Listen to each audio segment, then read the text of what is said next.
on Primetime Politics, preparing for American aggression. We need to be ready to respond robustly, as we are. As the Prime Minister gathers business and political leaders in Toronto, a hot mic moment reveals Justin Trudeau's thoughts on Donald Trump, saying the U.S. president is not joking when he talks about annexing Canada. Coming up, CPAC's Andrew Thompson will tell us the reaction the comment got as he attended the summit in Toronto. Also, the Ottawa Bureau Chiefs will share their thoughts on Trudeau's political assessment of the U.S. president and will speak to Senator Hassan Yussuff, who sits on the Prime Minister's Advisory Council on Canada-U.S. relations. Plus, the New Brunswick Premier tells us why she is optimistic that inter-provincial free trade is close to being achieved. This is Primetime Politics. Hello, everyone. I'm Michael Serapio. Well, apparently Donald Trump is not kidding when he talks about annexing Canada, because that is the assessment shared by the Prime Minister today in Toronto, made before a gathering of business, trade, and union leaders, all of whom were brought together to talk about maintaining and building economic prosperity in the face of a U.S. president who continues to refer to this country as the 51st state. Canadians are watching right now. They're watching to see that our leadership collectively is able to meet this moment, is able to step up, is able to be there to say, this is Canada, we got this, and this is how we're going to do it. Can we be thoughtful and deliberate about the kinds of partnerships that enhance and create true win-wins, but also give us a little more protection against political rhetoric in the United States? So that was the comment that the Prime Minister meant to share with the public, a message of diversifying and protecting the Canadian economy. What was not meant to be shared, though, was Trudeau's frank assessment about how Donald Trump truly feels about taking over this country. CPAC's Andrew Thompson was covering the summit in Toronto. He joins us right now. So tell us a bit more about this candid comment that was made by the Prime Minister, Andrew, because, again, it was not meant to be shared. That's right, Michael. So the Prime Minister delivered those opening remarks that the media were allowed to cover. And then, as media were being escorted here on site back to the media filing room, some reporters passed by a speaker that actually had a live audio feed from inside that closed-door session. And what they heard was the Prime Minister say that the threat of annexation, that this threat from Donald Trump was real, and that it was actually tied to Canada's supply of critical minerals. Here's how the Toronto Star quoted the Prime Minister. They're very aware of our resources, of what we have, and they very much want to be able to benefit from those. But Mr. Trump has it in mind that one of the easiest ways of doing that is absorbing our country, and it is a real thing. And then soon after that, Michael, the audio feed was cut off. Yeah, cut off, but not before it was reported by our friend Tana McCharles at the Toronto Star. But, you know, the Prime Minister, interestingly, Andrew, did not scrum after the comment was shared widely, but his ministers did. What happened there? Well, it's interesting, Michael. Ministers wanted to focus on some of the what they call the positive conversations they've been having in Washington recently. They wanted to focus on some of the big issues of this summit, like knocking down internal trade barriers. But three members of cabinet did have to face questions on this connection between annexation and critical minerals. Here's how they answered. And they understand now better than ever that you cannot pick on Canada and make life more affordable for Americans. You cannot pick on Canada and making sure that you rebuild your industrial capacity, and you cannot pick on Canada and make North America more secure. Canada is united on one thing, its pride in being Canadian, and we will always, always, always stand up for this country, for its people, and for the ability to make our choices for ourselves. There will be no messing with the 49th parallel, period. And Michael, we also heard from the head of the Canadian American Business Council on this, Beth Burke. She is an American, and she says that everyday Americans are not really interested in this whole annexation idea. But she says when it comes to critical minerals that this is actually a point of leverage that Canada has, that Canadian officials can use this as a negotiating tool when it comes to tariffs and potential retaliation. Okay, Andrew, thank you for that. CPAC's Andrew Thompson in Toronto. Well, let's continue the conversation now with our Ottawa Bureau Chiefs. Robert Fife is the Ottawa Bureau Chief for the Globe and Mail, Mia Rabson, Deputy Ottawa Bureau Chief for the Canadian Press, and Joël-Denis Bellavance, Ottawa Bureau Chief for La Presse. Hello to the three of you. Hello, Michael. Thanks for having us. Hey, listen, we need to talk about this hot mic moment. So here you get this candid comment from the Prime Minister, which he wasn't expecting to be shared so widely. But how does it change the conversations between our political leaders, Bob, and the conversations they're having with industry and community groups? Well, look, it's gone more beyond the hot mic of him saying that he wants to annex Canada for our critical minerals, but he also talked after the hot mic moment was over by saying that the president brought up a 1908 treaty, Canada-U.S. treaty on setting out the borders, and he said, I can just revoke that treaty and annex Canada. And the Prime Minister said, wait a minute here, you can't do that. They're international treaties, you just can't do this. But that shows you the state of Donald Trump's mind.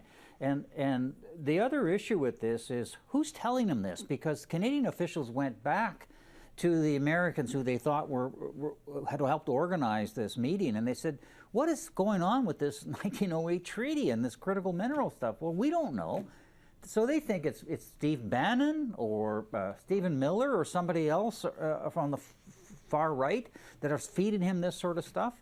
But, even when you raise these kind of things, you increase, and they become public, you increase the possibility that that will annoy Trump in the White House. And what next is he going to do against you?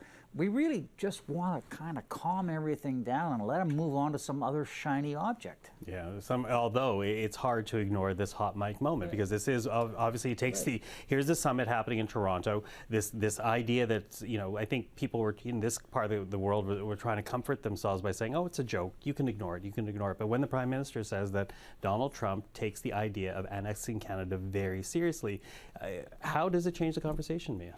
I mean, the conspiracy theory side of me might suggest that this wasn't really a hot mic moment. I mean, even if he didn't expect it to be heard specifically, he didn't go into a room with like more than 100 people thinking this wasn't at some point going to get out. Someone in that room was going to share this information with someone at some point. So he didn't say this thinking it was just going to be a quiet, private moment. I think he actually wanted this sentiment to get out. They were maybe caught a little bit flat early on when they tried to suggest it was just a joke. Maybe they did think it was just a joke and have themselves realized that it's a little bit more serious, but it has changed the conversation. And to me, the fact that they're actually acknowledging that, and of course, Trump saying he doesn't need anything from Canada, but he wants, but he would like us to become the 51st state. Well, those two things don't make any sense, because if we don't have anything he needs, why would he want us to become a state? What does he want from us? The resources we have that the United States does not. Oil, obviously one of them, but critical minerals is a big thing. There are many of them the United States doesn't have any of, and Canada is one of its biggest suppliers of those. So to actually put this into words, it's I think what people have been thinking and wondering, like, why is he even talking about this? We are finally having the real conversation about what this is, what he's talking about, and why this is more than just a joke. Yeah, well, I think it's been interesting to listen to political leaders trying to calm the waters down here in Canada over this 51st state comment, but listening to academics who talk about, political languaging and this idea that it's a clear signal that he does not respect Canada as a sovereign country. Joël-Denis, how does it change the conversation between leaders and business groups and communities? Well, among Canadians, I think it does change the conversation massively. And we've seen an emergence of nationalism in Canada that I've never seen before in my lifetime. I know what national looks like in covering Quebec politics. Now I see it coming up and being very much fueled by what Mr. Trump is saying and thinking about Canada. So whether this voluntary or not, that this mic incident, I think it will serve to mobilize Canadians and stay alert about what Mr. Trump wants to do with Canada, and also lead us to think seriously about making sure that we keep our economic sovereignty. And that brings along a lot of reflection, thinking about how can we make sure that we maintain the border line that was, as Bob mentioned, signed in a treaty 100 years ago, is respected by Mr. Trump and his fellow people. But don't forget something. Mr. Trump is having a very hard stance on Canada.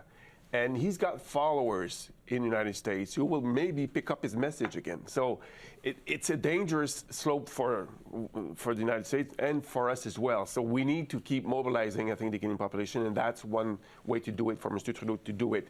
And it brings the conversation also to the another level, political level. Who's best equipped to face that threat? And that's becoming a political conversation that we're having right now. Okay, well, let's talk about that, because, you know, obviously what's happening with Donald Trump and vis-a-vis Canada does not exist in a vacuum. We have happening right now a Liberal leadership race. We are facing a federal election sometime this year. October, of course, is when it's meant to be. Probably going to be a lot sooner than that.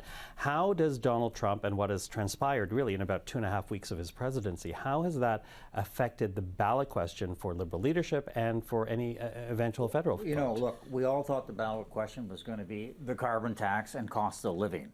Well, yes, cost of living is still the ballot question, but it's 25% tariffs from Donald Trump, which has scared the country. And so we went out and we, with Nick Nanos, our pollster, and we asked Canadians who was best qualified to deal with Donald Trump. Almost 40% people say Mark Carney, and only 26% said Pierre Poilievre, and only 12.5% said Freeland. All of a sudden, Mr. Carney has become the man to watch, because Canadians look at him and say, this guy ran the Bank of Canada during the financial crisis, got us out of that in 2008, and he was there warning against pulling the UK out of the European Union. So he tried to manage the Brexit crisis, and we're scared. And he looks like the guy that might be they're saying he's the guy that's best qualified to do that. And you gotta say that Mr. Poilievre and his people must be very, very concerned, because they're still calling him carbon tax Carney, and he's already said, like, I'm out of this. I don't believe in the carbon tax right now. I'd rescind it. And he's also moved to the center. He says no capital gains tax. I'm for pipelines. I'm for electricity grids. I'm for cutting taxes.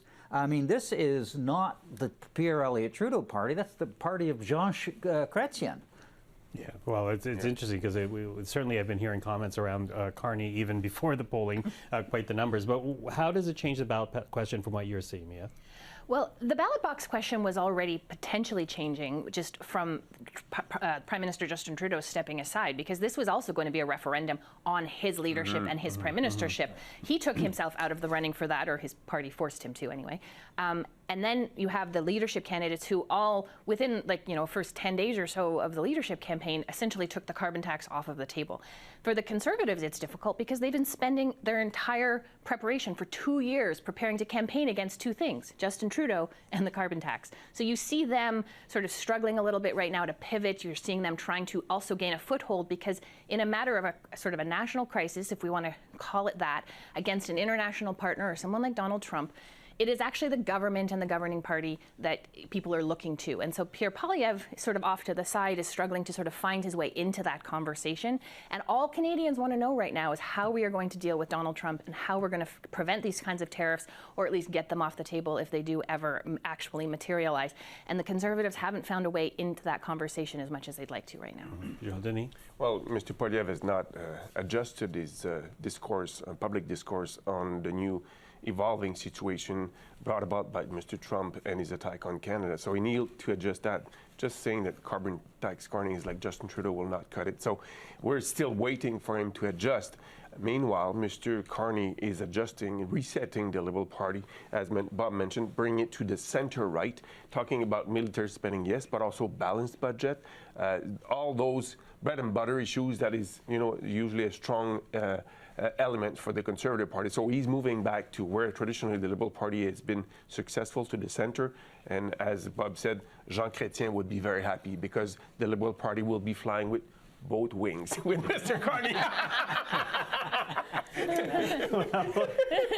Okay, well, we'll be watching that. That was good. That was good. It threw me off.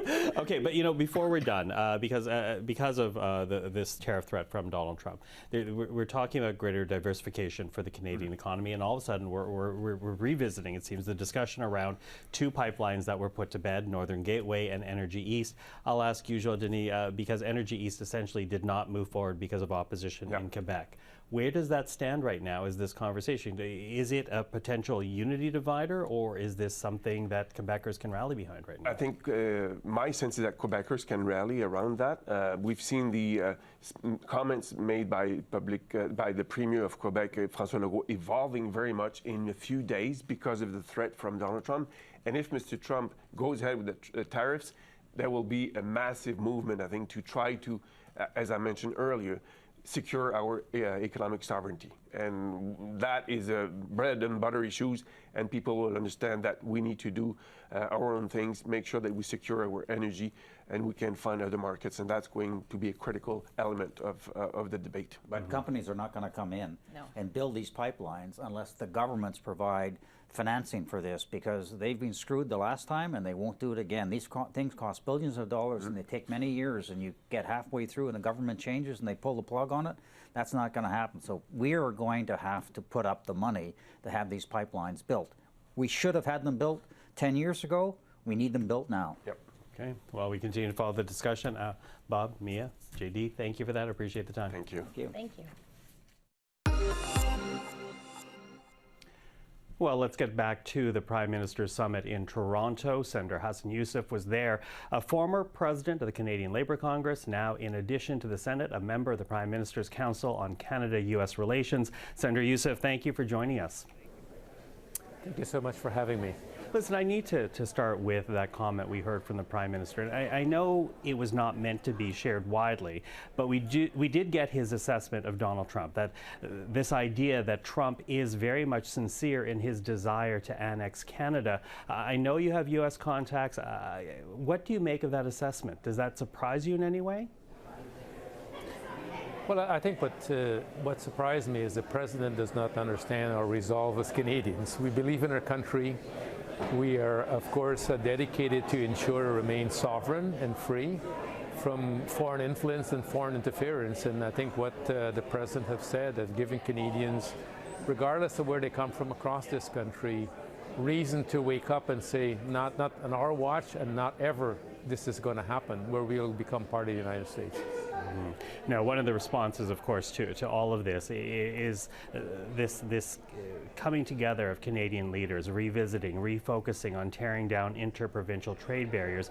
The premiers now seem very much on board with this idea, but it's also going to take industry leaders, professional associations, unions.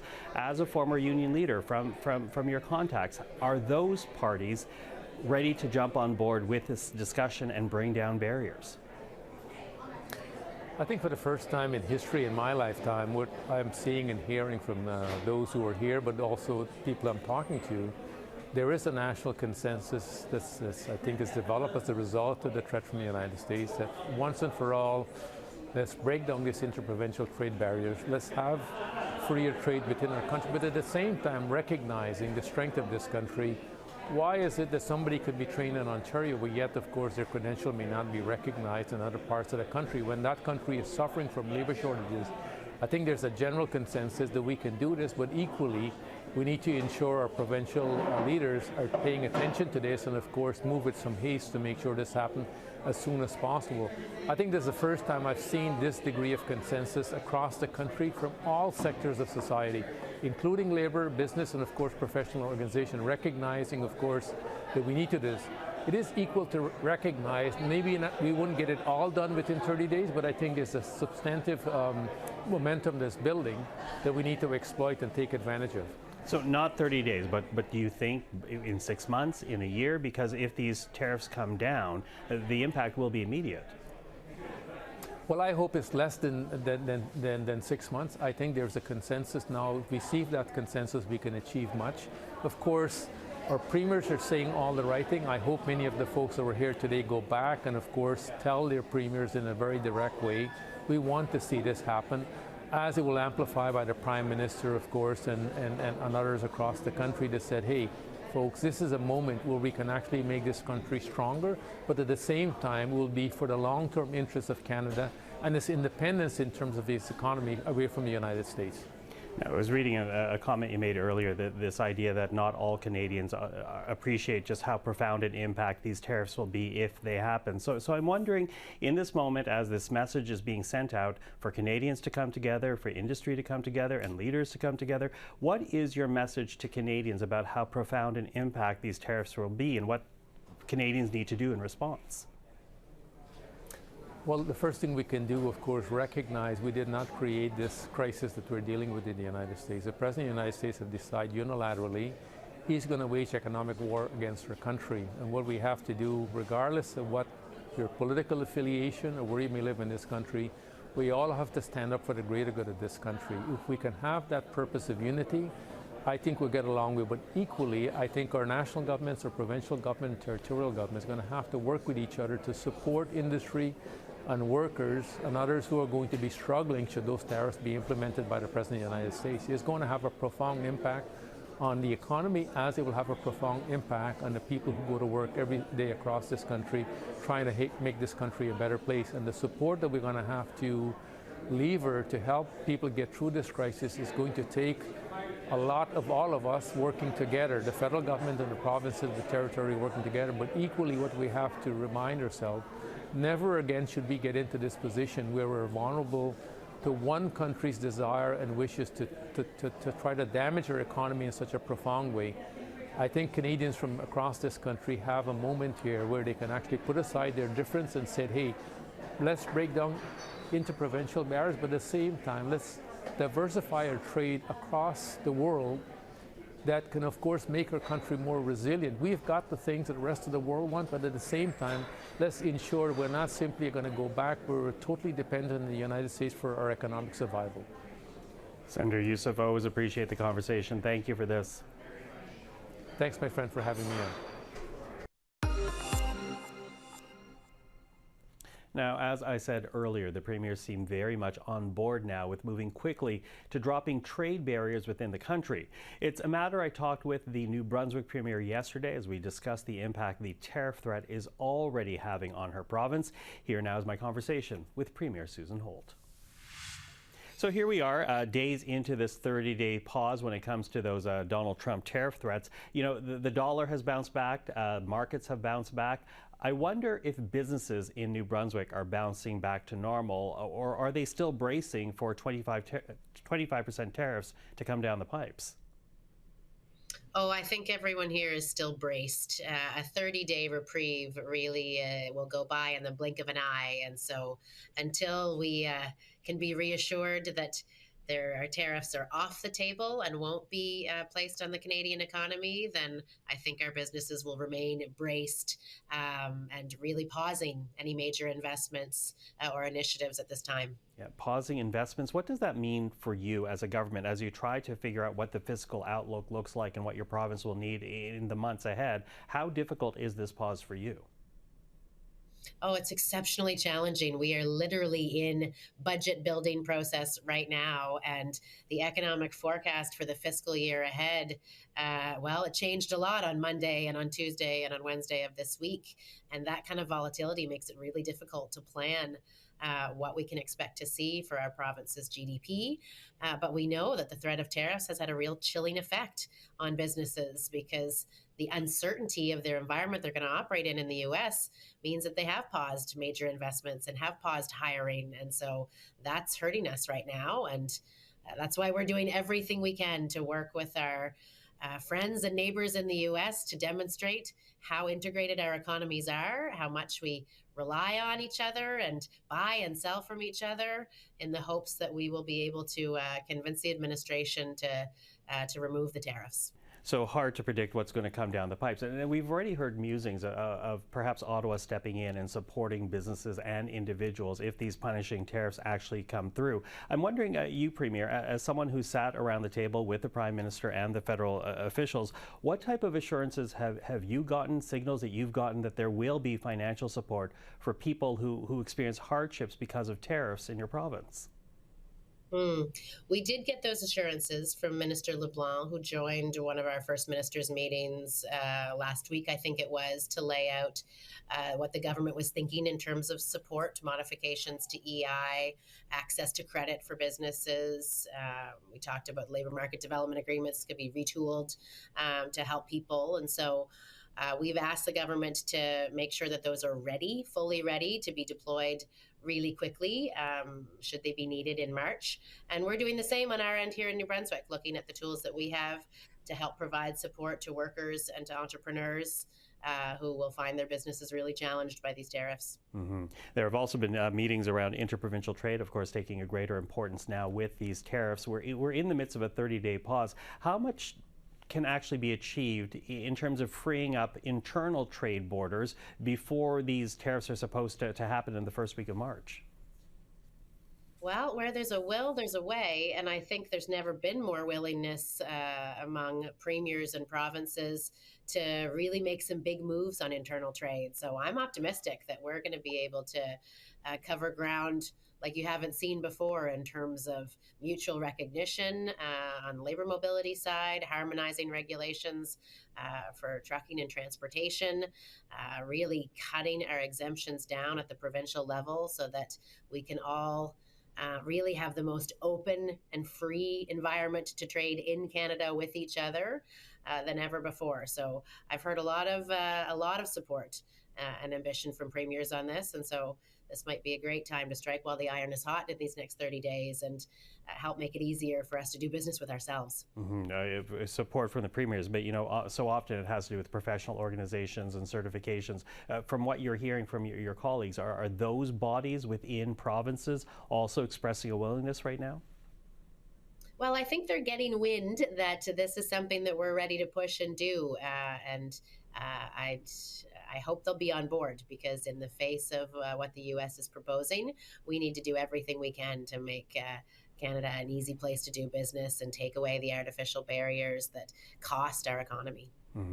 Now, of course, there's also talk about if and when these tariffs happen, if they happen, that export taxes might, for example, be slapped onto natural resources as a retaliatory measure. Would you be supportive of that? Oh, look, that's not something that any of us want to see happen in our provinces or our economies. It's very much a measure of last resort, and thankfully we're quite a few steps away from that last resort. This reprieve has been really positive. It's a good sign that I think our countries can work together, and I'm optimistic that come March there'll be more good news, whether it's a reduction of tariff to 10% or maybe an elimination altogether. So I think we're a long way from the export tariff conversation. Okay. Premier Holt, thank you for this. Again, always appreciate the time. Likewise. Thanks, Michael. And that is Primetime Politics for this Friday. I'm Michael Serapio. For everyone here at CPAC, thank you for watching. Primetime Politics is back next week. Until then, take care.